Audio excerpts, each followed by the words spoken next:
Welcome to Feminized. It's time for a show that turns the spotlight on the powerful women shaping cannabis culture. The cannabis industry is on fire and women are sparking it up. If you like the show, please subscribe. You can also subscribe to the Feminized podcast with Liz Grow on YouTube and Instagram. The future is feminized. Guys, I'm so excited to introduce you to my next guest, Miss Kym B, New York Cannabis Ambassador, CMO of TribeTokes and Tribe Beauty, and co-founder of the new women-owned New York cannabis brand, the Conscious Cannabis Project. Kym's also a fierce advocate for cannabis in New York City, and she's helping to pave the path from legacy to legal. Guys, without further ado, I give to you Miss Kym B. Hey, sis. You're now listening to the Feminized podcast. Kym, thank you for finally joining me here. Oh my God, I'm so excited. Thank you so much for having me. Oh, my sister. I mean, this is the first of many, many conversations that we're going to have via this platform.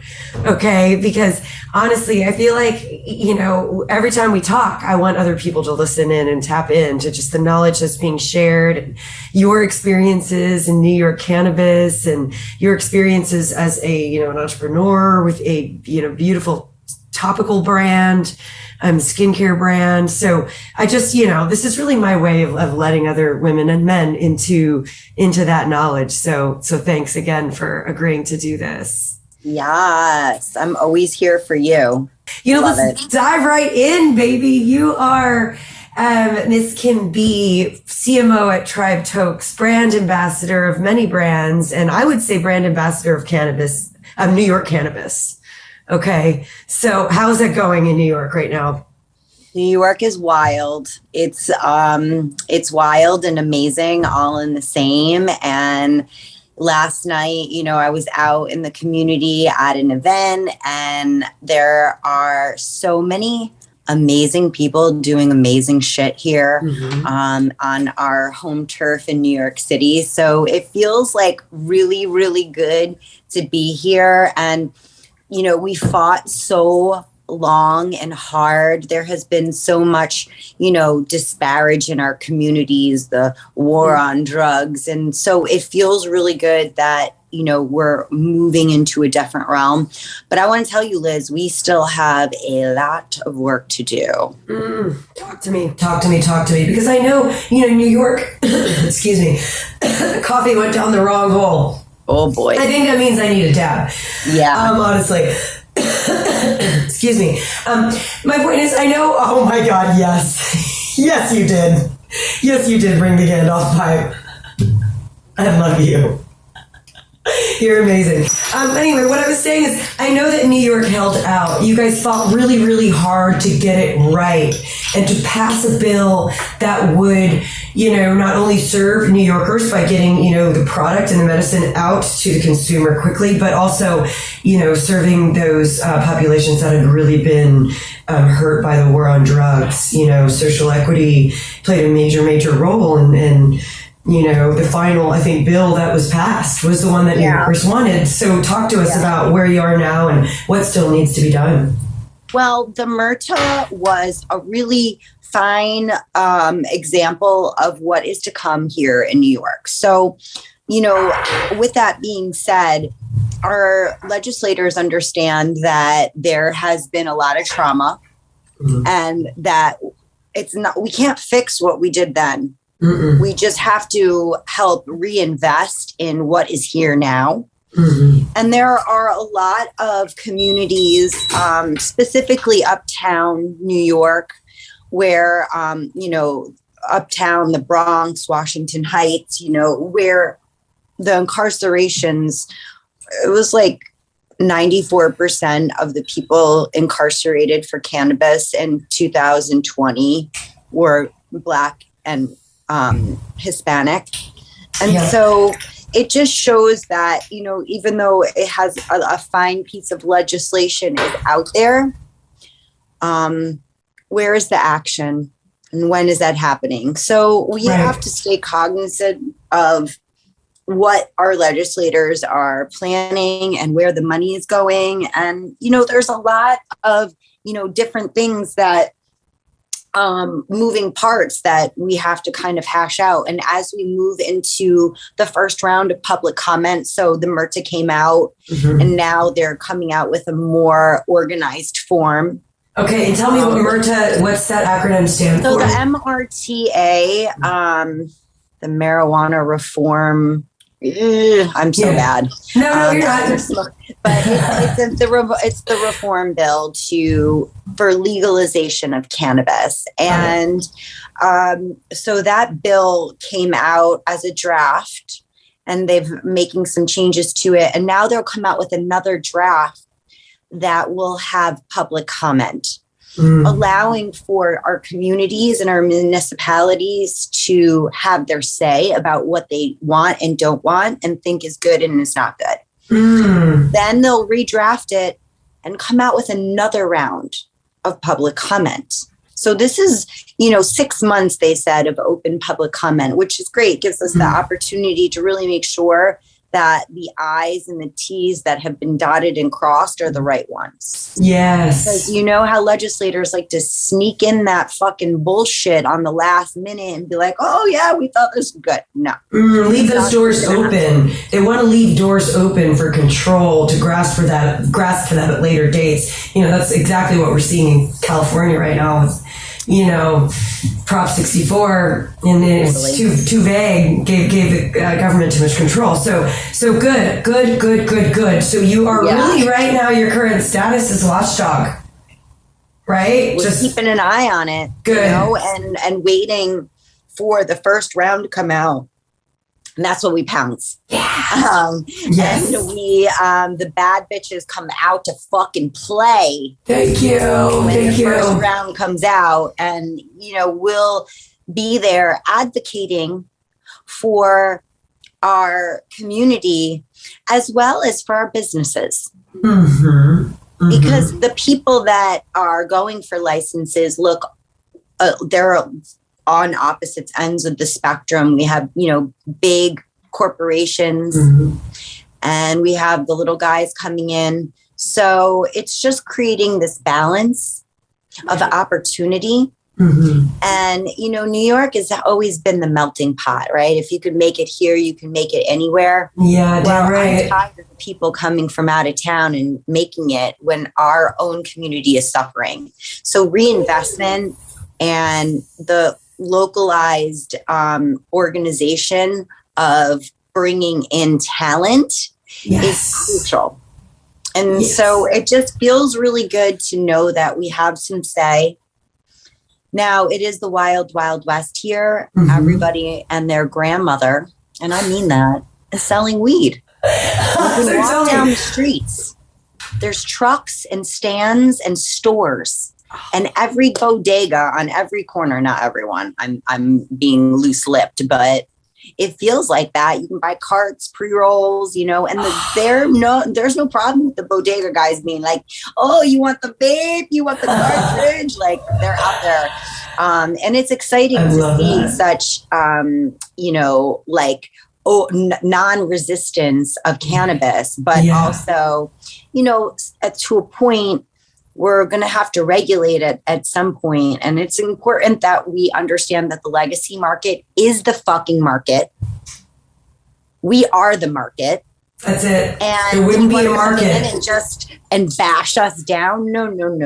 It's going to look a little different. So there's been some cease and desist. The OCM, the Office of Cannabis Management, they're really trying to do the right thing, but it's new. Yeah. No. And up until, very recently, 94% of our Black and brown community was incarcerated for cannabis. Right. So it's, there's a lot to look at and there's a lot of perspectives, but what's important is preservation of legacy and our culture. Yeah. And also preserving the rights of that culture. Absolutely. Where the roots started. And, I'm going to say in the lower income communities, that is where the culture rose up from. Right. And those are the communities that deserve the most reinvestment and I'm fucking here for it. I love that. I heard the most powerful thing at the Revelry Mixer in New York a couple months ago that you so generously invited Patrick and I to crash. And one of the legacy growers from Washington Heights said, all we want is to make sure that the politicians hear those who have been hurt first. So he said, we want to make sure that those who have been hurt first are heard first. And I thought, wow. Just completely, really beautiful way of saying that we should be first in line. This industry is because of us. It's built on our backs. So I feel that, and I felt that there, and I love that you are such a deep part of it, Kym, because you have TribeTokes. You're a professional businesswoman. You work with institutional investors. All the whole 9 yards. But you still remain that just very, very close to the streets and to the legacy operators. Because that's where you came from. It's like you don't forget your roots. 100%. No, and I will never. I know what my privilege looks like, and I am 100% committed to using my voice to help those who have been wrongfully disparaged by not just the war on drugs, the war on our culture. And so, and the exciting part is I'm doing the damn thing, Liz. I'm going for it. Deja and I have formed a new corporation called the Conscious Cannabis Project. And we have another partner. Her name is Chloe. She's Indigenous Hawaiian, and she actually is one of our partners at TribeTokes. She does our formulations. She's her superpower is modern day medicine woman. She is our formulator and our healer. And I also, of course, Deja, who is a powerhouse, who is basically a startup junkie who loves weed and loves to launch brands and do startups. And, she has her CFAs, so she has a really strong financial background. And between us, she go to Harvard or something. Sorry, she went to CA. Nice. Yeah. So and this is a woman who did not have any of it handed to her.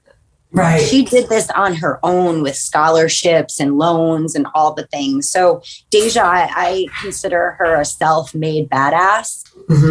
Her dad is a commercial lobsterman in Gloucester, and her mom is animal control in a little town called Nahant right outside of Boston. What? And she comes from humble beginnings, and her and I, both come from humble beginnings, as well as our third partner, Chloe, who, grew up in Hawaii, and as an indigenous Hawaii has, had to go through severe adversity. And us three together have formed this woman-led platform where we are excited to go for a processing and distribution license here in New York. Yes. We are ready to have an all-women's team and make the brands and bring quality products to our communities. We deserve in New York to have the best weed. We smoke more weed than anybody else. And guess what? Any given day, maybe this is some pre-COVID numbers, there's 20 to 40 million people a day in Manhattan. There is a market share here like no other. There is opportunity for everyone. We are bringing bigger than Texas. Yes. Bigger than Texas. I'm telling you, the concentration. Right. Yeah, as far as concentration, New York is the most concentrated out of any city. And we're super excited to get our hands dirty and do an all-women's team and make some of the best fucking products that New York has ever seen. I love that. We have an amazing hire and partner, Crystal Hoffman from Portland. She's going to contingent on us getting our license. Is going to, move out here and do the damn thing with us. Yes. And she has been in manufacturing and brands for 10 plus years. And us four women together are ready to do good and really be the modern day Lady Robin Hoods and come in and really offer quality products at affordable prices and reinvest in our communities and our people. Oh, I love that so much. I love that so much. It doesn't surprise me one bit. It really felt like a natural progression for you, you know, as the market opens up. And as there are so many new consumers every day who have so many questions, and just the fact that, you know, you'd name your new company the Conscious Cannabis Project, you know, that leading with that, you know, intentionality is something that I think will make a lot of newbies feel safe. You know, really. We're here to heal. And although it's adult use, I think a lot of people really understand the medicinal side of herbal remedies, and we're here for it. Yeah, you are. Yeah, you are. So speaking of herbal remedies, how's TribeTokes going? What's new? What are the, you know, the products that you can't keep on the shelves? Oh, okay. I'm so excited. So, you know, TribeTokes is Deja and I's baby. Like we literally have been doing the damn thing for about 5 years, and, you know, it feels really good. Our formulator, Chloe, who's also a partner in both of our businesses, we had, you know, the opportunity to really spend time looking at markets and what we think quality is in CBD and Delta 8. But now, as we really grow direct to consumer, we have an online business that does really, really well. We have created, you know, a community, a tribe of amazing people who expect quality. We decided to go ahead and go for the THC, baby, because everybody wants to get high. So we're getting ready to launch TribeTokes in a few different adult use markets, including Deja's home state of Massachusetts. It's just in Massachusetts. What an awesome market. Oh my God. We're so excited. And guess what? We're not stopping there. No. We're going in Cali too. Yes. East Coast, West Coast, baby. We are ready because we know that once we obtain our manufacturing license here in New York, that of course, TribeTokes is going to be one of the #1 brands, woman owned and operated. Yes. So we'll be in, you know, 3 amazing markets that we have so much respect for. You know, Chloe is in California for, you know, the past 10 years. So she's really, you know, that OC girl down at Laguna Beach. Deja is from Massachusetts, and I'm from New York. It's all of our hometowns. We're getting ready to launch, you know, vapes and other edibles in these markets. And we're just so excited to watch the growth of TribeTokes because we really believe in the quality of the product. Yes. So it feels really good. Yes. And then on the direct consumer side and our wholesale side, expect the same quality with more strains. Our modern medicine woman, Chloe, is really helping us launch strains. So we're coming up with fucking sick terpene profiles that really help people and have purpose. We're not here making up, you know, candy cane flavored Starburst, you know, trash. We are coming up with real strains using real terpenes and creating this entourage effect for easy access to the states that don't have access. Yes. And we know that, you know, look at Texas, you know, it's a huge hemp state. We witnessed this in the past 2 years of the hemp, the Taste of Texas Hemp Cup. Yes. So, you know, there is room for growth in CBD, Delta 8, CBG, all the other amazing cannabinoids, and TribeTokes is right on the pulse of that. So watch us continue to launch amazing products and give, you know, all of the communities in, you know, states like Texas where they just don't have great access, quality products that work.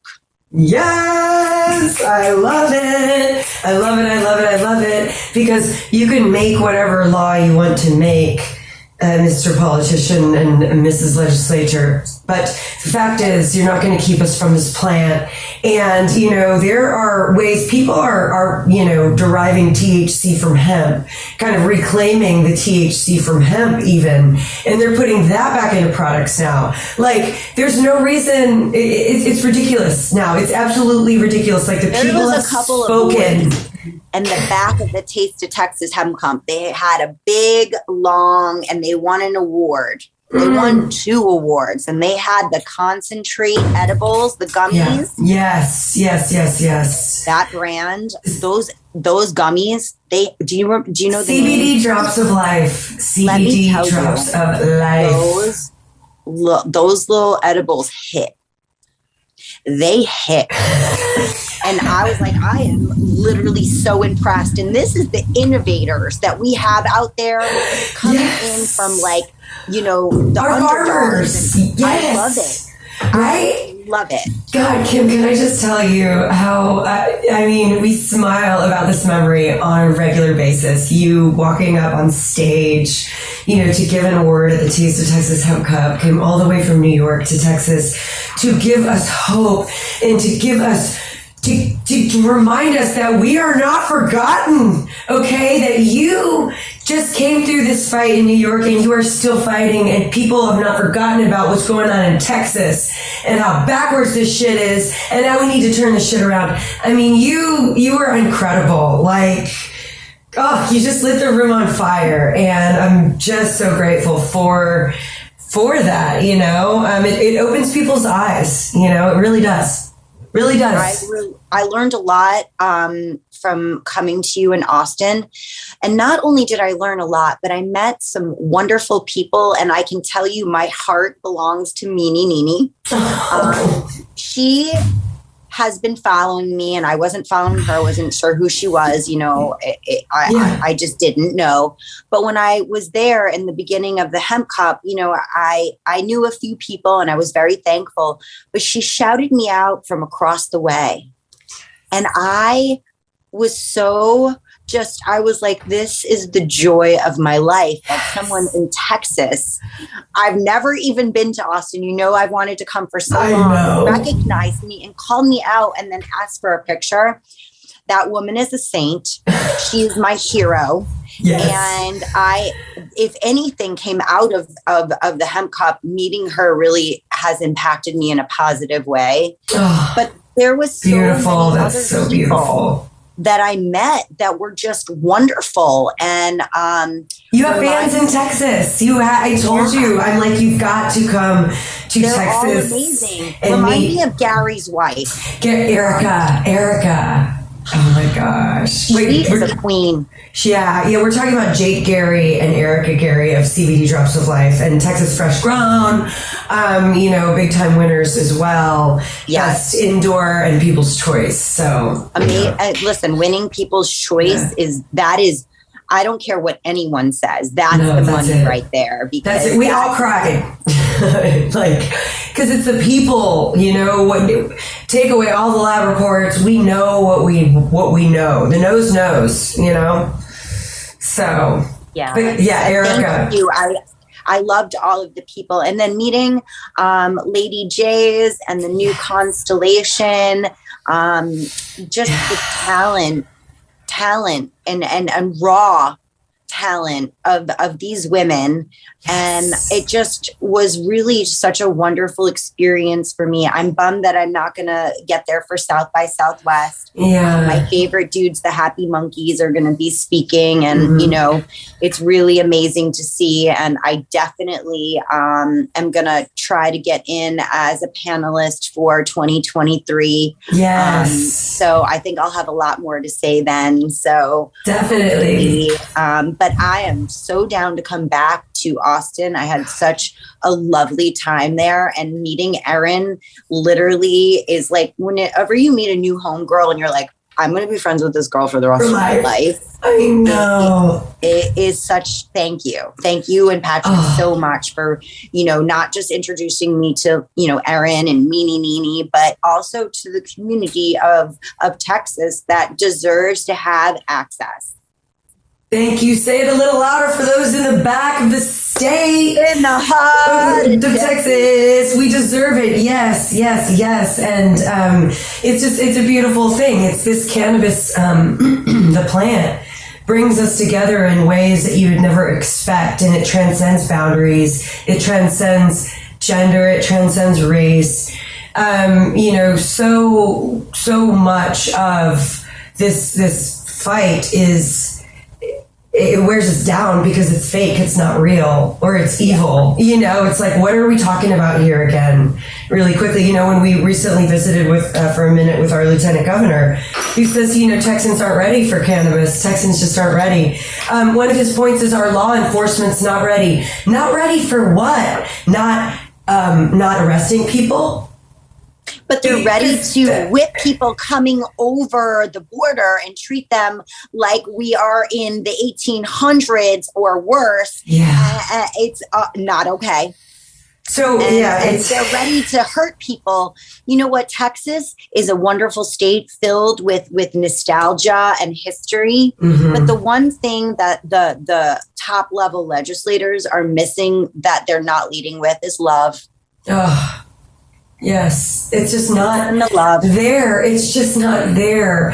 It's become too much about the swagger and too much about the control and the power and the GDP number 9 in the world. Let's love our people and let's be Texas and be Texans, and be known for what we're known for, being fucking party crashers and having fun and being leaders and not being afraid to speak up, we've done a lot of good things. So that's why we're, here behind enemy lines doing what we do.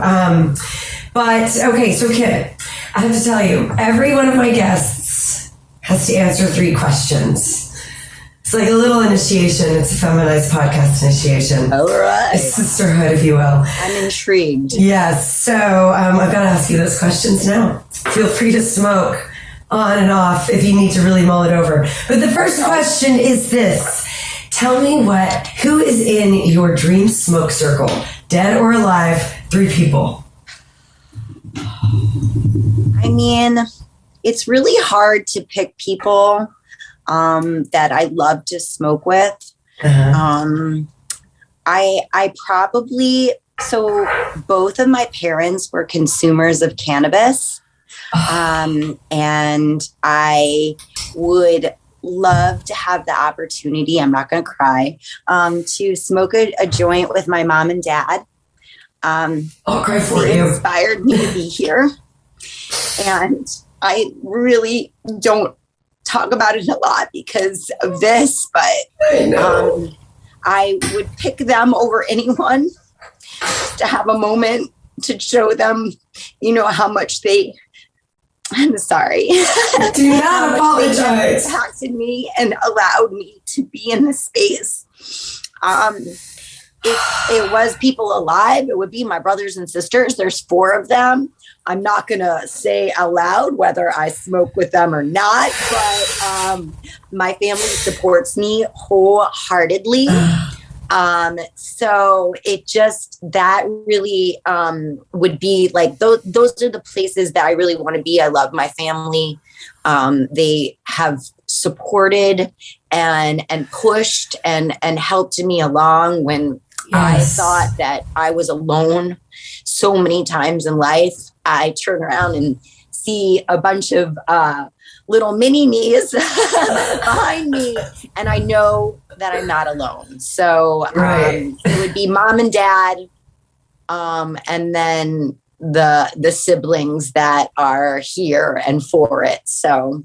Oh, I love that. That's a great answer. Beautiful.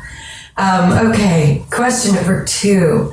What other women are killing it right now in the cannabis game? Who's inspiring you? So it's like there's too many to name. Right. But, the Canna sisterhood that I have cultivated throughout the country really means something to me. Of course, I love all of my business partners. My lawyer, Lauren Rudick, is with Hiller PC, and she is getting applications everywhere and getting, people like me minorities and women licenses. So she's crushing it. Of course, my application writer, Liz Blaze. Yes. You know Liz Blaze, Oh and she's amazing, and she's blazing it in New York City. And I'm so proud to be by her side. Lulu Sui with On the Rebel just threw an event last night that was a star-studded event, and I think that she is probably one of my favorite people. Shalise Rogers, who is the executive director of New York City Normal, really pushing the movement and doing it. Like I said before, she leads with love, and that's a missing piece. Of course, there is Tremaine Wright, who is the head of the OCM here in New York. And I can tell you, I wouldn't want her job. Not easy, very, very difficult to understand how you bridge the gap between going in a market that was not legal into being a legitimate business. And being able to bridge that gap. It's very, very difficult. I would love to just say that it would be one woman, but I am a sister and friend to all women. Yes. And, there's too many to name, but any woman out there putting in the work, facing adversity and pushing through it. I can tell you a few of my favorite influencers. I love the Cannabis Cutie. Tammy, Joy Beckerman. I don't have to tell you, Joy Beckerman is literally everything. They're Solange from Humble Bloom and Danielle. They're here in New York doing really amazing work and I'm huge fans of theirs. I've been like a big fan online for a long time. Yeah, they're just really crushing the game. And I know I'm missing people, but I really, Evelyn from the New York Cannabis Times, effortlessly and consistently shows up for the community and posts real. She's not a tabloid. Like, she's posting real news for our New York City people to see. And I love it. Jamie Pearson from Bang Edibles. Pushing the game. And these are the women that are pushing the movement and making the moving parts go. Yes. Oh God, I love it. I love just the list as long as a CVS receipt, girl. There are too many women in the damn game to talk to, which is what makes I think my job so much fun, to just mine through this amazing wisdom. I got a vision of a totem pole when you were talking about the sisterhood, and it's funny because, Joy Beckerman, our, mother essentially is, from in the Pacific Northwest now, but she's a New Yorker. I'm really excited to, continue to have these conversations and just see what comes of these conversations, right? And the interconnectivity of the women that, we get to talk to. Okay, so third question. What advice do you have for 13-year-old Kym B? Never give up. And it's just, that's so simple, but don't listen to the people that tell you can't. They are wrong. You are right. Listen to yourself and do not give up. Even when it is dark and there seems like there is no way out, you will find a way. And I love, the MLK quote, and I know it's like so cliche, but like, you don't need to see the whole staircase. You just need to take the first step. And I am scared every day, literally. I am scared of all the things, but every single day I think about all of the things that my parents sacrificed for me to have the things that I have and, the drive that I have. And I really do it for, my family. We come from humble beginnings and, I really want to show up in a way that is authentic and truthful. And it's not easy out there. It's not, but just don't give up and don't let anybody tell you that you have to. Oh, I love that. Beautiful, beautiful Don't message. smoke weed until you're 21. The law. That's it. Don't be stupid. Yeah, no, that is incredible advice. Okay, so how do people find you?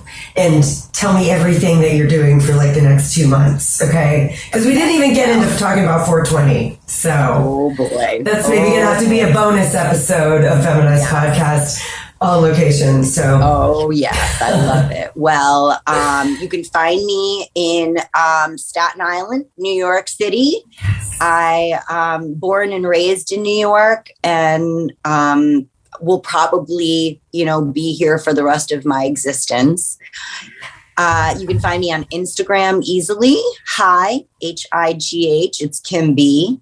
I'm on LinkedIn, and I love to connect there. And I always find it very helpful to tell people that all of my information is in my IG profile, including my cell phone number. ding, ding, ding. I'm here for it. I'm accessible. I'm here for my people. And, Absolutely. as I continue to grow in my own personal development and success, my number one goal is how can I be in service? And that's by being accessible. I love it. That's by being accessible and helping, and that's just that you are helping just by being accessible. I mean, it's such a big world out there of, cannabis and opportunity. And, that's what I find, people in the industry love you. And that speaks volumes. It speaks volumes, because there's, just like any other industry, there's backbiting, but cannabis seems to be a lot more because you're coming from legacy to legal. But yeah, man, you're loved by all. You're loved by regulated. You're loved by the streets. You're loved by Texans. You're loved by, New Yorkers, of course. Yeah. I'm sure the aliens are just like celebrate you. Love is literally so reciprocal. Like it really is. I'm thank you so much. I'm so grateful for that. And,